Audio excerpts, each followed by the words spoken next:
This is Mark with FibeReality. I had originally done this presentation in person at ECOC 2021 in Bordeaux. It was a joyful experience, to say the least, to get in front of a live audience again. I was asked to provide a tape version for the virtual catch-up in early November. I am taping on October 21st. Further elaboration on these slides and the subject matter can be found on both of our blogs, including our most recent insights, some of which are also here as well. Regarding the topic, I feel a little hypocritical because I do not believe optical shows spend enough time on mature solutions. Minor improvements are much more interesting to discuss. Here is vaporware versus vaporware, although not all vaporware is created equal. The one on the left is following a traditional evolutionary path. The other is revolutionary, which happens only once or twice a decade in the optical communication sector because of aberrations. Aberrations, by definition, cannot be predicted. Regardless, neither one will happen in the next 5 years. Here is the case for CPO in a nutshell.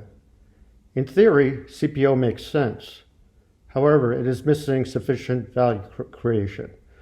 Although nothing would please me more than to have it happen. As an analyst, I do like change. There is a collision of high reliable ASICs with low reliable lasers. There are issues that have been around for a while with CPO, such as which supplier is responsible for integration, the transport or switch provider. A very radical shift to CPO would need what would now be characterized as an indescribable aberration to enable its existence inside the data center. Any of these peculiarities in general do not tend to occur more than once or twice a decade for the entire optical transport space. Looking at history very quickly, in the 80s there was the breakup of AT&T, creating competition from MCI and Sprint to AT&T, forcing AT&T to move to single-mode fiber much faster. In the 90s, Sprint only had 6 fibers in its network. It did not want to re-engineer the network with OC192 or 10G. DWDM was enabled. In the first decade of this century, the FCC told the big incumbent operators that if they were to provide fiber to the home, they did not have to unbundle the capacity to competitors. This enabled Fios, as Verizon passed every Fortune 2000 customer along the I-95 corridor to subsidize the project. Afterwards, there were technology and cost aberrations, such as moving back to coherent used in the 30s and 40s for microwave to enable 40G and higher capacity. Or China's big move into the optical O-band would be another example to save on costs with 5G. Hardware and electricity budgets are maintained and managed by 2 separate groups at the hyperscalers that do not appear to talk to each other. There may also be different tax treatments for these. The power will not really dominate the decision-making. Hardware costs will. On CPO involving the over-constraints, such constraints were avoided in the past. Optics had to be applied in novel ways with each iteration. There has never been a wholesale replacement with cable at lower speeds. It would have been illogical. The track record and momentum is on XD's side. At the end of the day, the hyperscale data centers do not want CPO on the switches because that is one fewer product that they can negotiate with and leverage when integrated with the switch silicon module. It's hard to be bullish on CPO. There are just so many challenges. The most favorable statement that can be made is that it's still running late in its course. There seem to be a lot of job openings for engineers on LinkedIn, but nevertheless, a lot of these specialists want to stay with these standardization efforts. Although we think it's fair to say that the fear is that when people fully realize that CPO will not do what it's all cracked up to be, it'll all be for naught. Of course, when we talk about no packaged optics, that's just being said in jest. You know, you can have over 100 people on an OIF call, and everybody's just watching everybody else, it seems like. There's no real work going on. A lot of what OIF is doing with CPO will unfortunately die out. We can talk about optical FPGAs as well on this slide. Altera, now part of Intel, produced a device as a proof of concept. ADVA asked for FPGA alternatives to DSPs from the likes of Acacia. While technically feasible, FPGA vendors have focused elsewhere. Development work on optical computers and optical switches goes back as far as 1983. All optical switches were thought to take over the public network world. Despite Rockley Photonics IPO, the search for the killer app for silicon photonics has continued. Research on optical storage goes back as far as the late 1970s. Microwave over fiber, that concept is decades old, although the hype is re-emerging with 5G. Lastly, Broadcom is incentivized to design at the highest power. The advantages of pluggables are clear. Failure impacts, replacement, multi-vendor outsourcing, and competitive pricing. Existing technologies take a long time to die. Just look at asynchronous M13s despite the synchronous revolution that took place a good while ago. The TDM to IP shift is still happening, and previous projections have been way off the mark, to say the least, on that TDM to IP shift. We believe that XD will be the next pluggable form factor. The sheer desire and force of will cannot speed up the historically snail's pace of substituting gradually shorter links with optical connections and just getting to the current 1 meter point. The notion of switch capacity doubling every 2 years needs to be re-examined. From an engineering standpoint, XD offers a solution that QSFP-DD cannot offer for a 102.4T solution. We would not be surprised if pluggables are still used at the 200 terabit range. In fact, we would place it above a 50-50 likelihood. Let's look at the high volume form factors. XD would be a natural evolution of what is happening so far in optical module history. It seems to fit in well with the historic trends of the 7 dominating form factors that either have or are expected to reach millions of unit volume. XD stands out at twice the capacity of an OSFP and 4 times as much of a QSFP 112. Intuitively, the XD is the natural continuation of the record of doubling capacity with every new major form factor design since the QSFP 28. Signal integrity is always a worry with high-speed transport. The DC racks in buildings are full of empty space because they hit the power limit long before the space limit. Regarding failures, you can have 1/8 of all the links fail before it matters with the XD. It's certainly better than the CPO failing. With XD, cooling is the second most important issue. Some have mentioned using exotic cooling schemes or the use of thermal technologies. The heat load will be greater than an OSFP, to say the least. Others are assuming temperature relaxation from 1 or 2 customers. Based on our intelligence, it'll be neither. The only requirement may be more than a 1 RU card spacing. Height may have to be 1.5 or 2 RU to support cooling. On the left, the operations headaches are especially pointed out by Chinese hyperscalers, with the Ethernet MAC rate not being aligned with the optics. On the right, the patent issues may be a stretch. There could be cross-licensing. Lawsuits will not thrill the hyperscalers. They're probably not an issue for an MSA, but maybe they are with individual transceiver manufacturers, as XD pretty much borrowed from DD. At the bottom, based on intelligence gathering, like from companies such as CommScope, there seems to be a level of confidence that the connector problems are not impossible to deal with. CPO is being pushed by only a small number of engineers at both firms. Microsoft has been terrible with some of its homegrown ideas.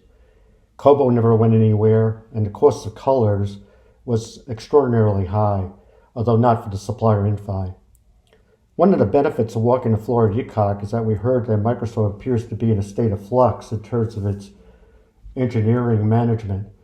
Perhaps things are catching up to them. At 400G, power is apparently only slightly alarming, and they're looking to kick the can down the road and deal with the bigger shock of 1.6 terabits. We'll have to see how that all works out. It should be noted that Microsoft, based on intelligence that we gathered, there is interest in the XD, although more data is needed regarding the higher rate. Looking at both RFIs, there's certainly been an amount of divergence, and that may indicate to some extent that getting on the same page is not that easy. Facebook is known for liking, lots of concepts, including the infamous tip for incumbent operators. It should be noted that the Facebook business model is just, they're just a social media company. They're not into cloud or retailing, and they have the least need of the big four operators in the US, the hyperscale operators, for CPO from a sheer capacity standpoint based on that business model. So it's kind of curious that they're pushing for CPO. The other thing that I would point out about Facebook is that they had this irrational push for 400 gigabit Ethernet FR4 in the QSFP-DD. There are some server GPU connectivity apps where multi-mode is better positioned. So some potential customers are beginning to ask why CPO and OIF are not paying enough attention to multi-mode co-packaging. Certainly IBM and the US government have been involved in such activity. Why not start off with a simpler play if there's true seriousness about CPO? The idea that Microsoft expects optics to scale on power and cost on optics as well as servers and storage, in our opinion, is too much to expect. As a general rule, optical hardware suppliers do not like Microsoft because it's so software-oriented as a company. Regarding complaints by hardware vendors on incompatibility with software, one should probably not take it too literally, with the exception of perhaps some smaller players that may need to tweak their transceiver firmware as an example. For a relatively large transceiver module firm, its operations team directly deals with Microsoft's procurement department. So we take the criticism as meaning that Microsoft expects software R&D spending generally as the price of doing business with it. We've been accused of being biased towards Google, but it's just a fact that Google has the biggest influence on optical technology of the big four hyperscalers in the US. We have been knocking Google Fiber since 2010 is not a serious play in the axis. Google will continue to use OSFP with fan-outs such as 2x200G FR4 today and 2x400G FR4 soon. It might use 2x800G FR4 with XD. Google wants to sustain at least another 2 generations of interconnects with backward compatibility OSFP. It wants to definitely keep pushing out CPO. And so it's keeping its fingers crossed on that last major point. It is taking a pragmatic incremental approach compared with Microsoft, with the emphasis on continuing to double down on capacity. Although we believe that the eventual shift to OSFP is inevitable for all concerned, Amazon could easily stay with DD through 800 gig. Facebook's best path might be QSFP28 100 gigabit Ethernet to QSFP56 200 gigabit Ethernet, and then to QSFP112 400 gigabit Ethernet afterwards. So again, plenty of time to deal with the undeniable bugs associated with the XD, with Google likely playing its traditional role of helping to set the table for the other major players in the long term. Chinese webscalers like Alibaba are not going any higher than 200 gig for a while. They appear to be QSFP-centric indefinitely, and these operators in China are not looking to go any higher than 200G, whether it's SR4 or FR4, for a while. Look for migration of 400 gigabit Ethernet there in 2 to 3 years. Only limited QSFP-DD will be there for 400 gigabit Ethernet deployment as it stands now. 100G SR4 and CWDM4 have been dominating in China.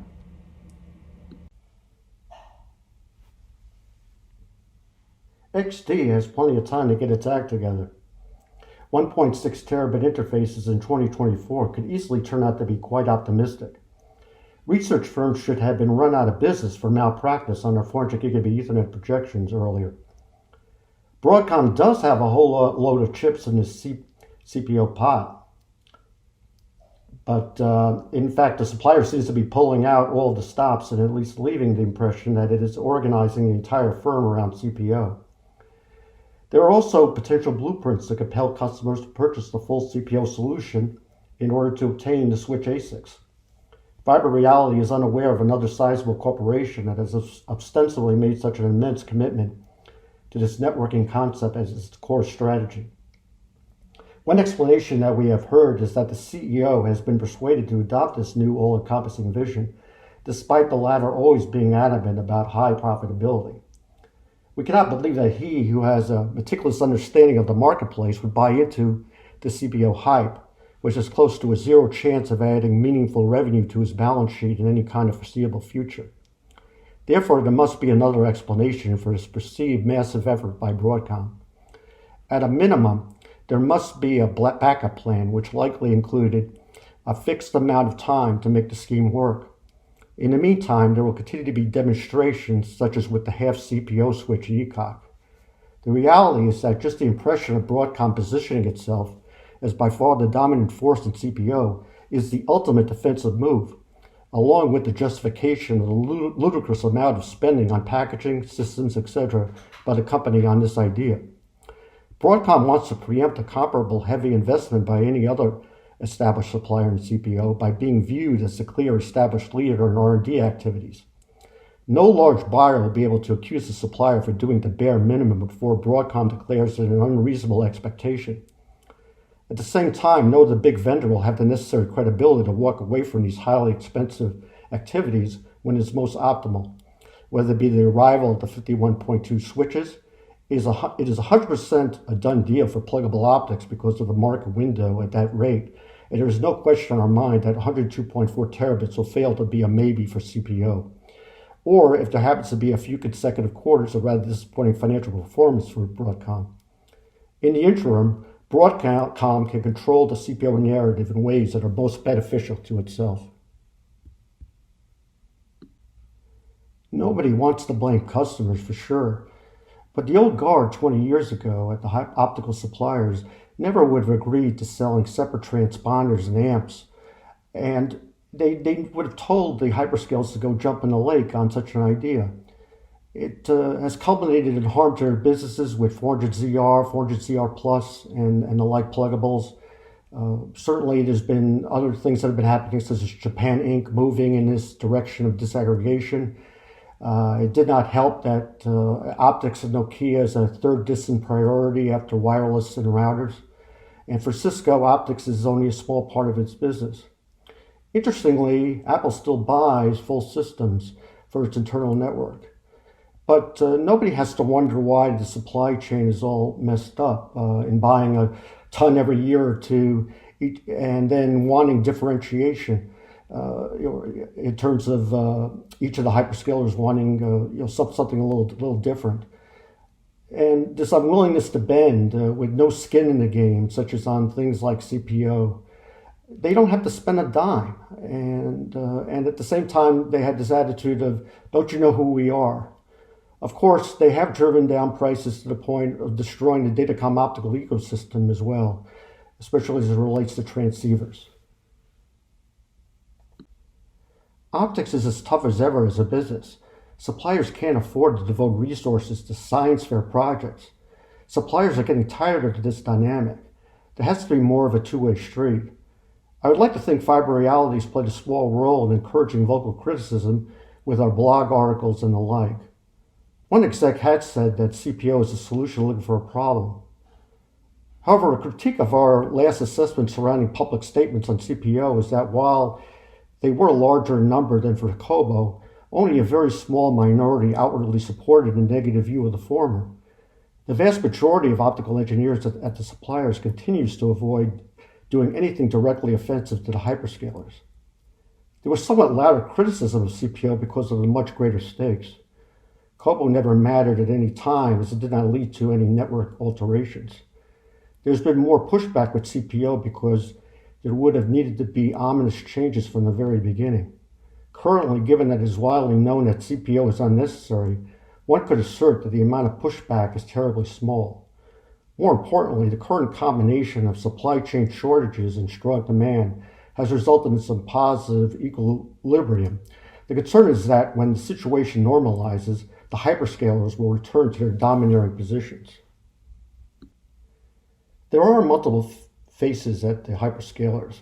It is becoming increasingly difficult to figure out the direction of hyperscalers concerning their optical networking plans. The requirement for constantly large amounts of primary research has never been greater in this space, as all of these disparate voices have different priorities. Executives involved in overseeing the same gear, such as at Microsoft, are not necessarily in the same organization. Google started off as a simple flat greenfield. Now it has several network layers, including the added complexity of further moving into cloud services. In the extremely long term, it probably cannot be ruled out that it might even come close to reaching the truly complicated IBM model. Once in a while, there is an exec with a lot of clout who has a heavy amount of influence on the future plans of these large data center operators. The tons of money coming into these major corporations can create all sorts of chaos and a lack of clarity on the future handling of infrastructure. We had some good interaction with the audience in Bordeaux. We appreciated the opportunity, as well as this new chance to provide our views. Thank you very much for your attention.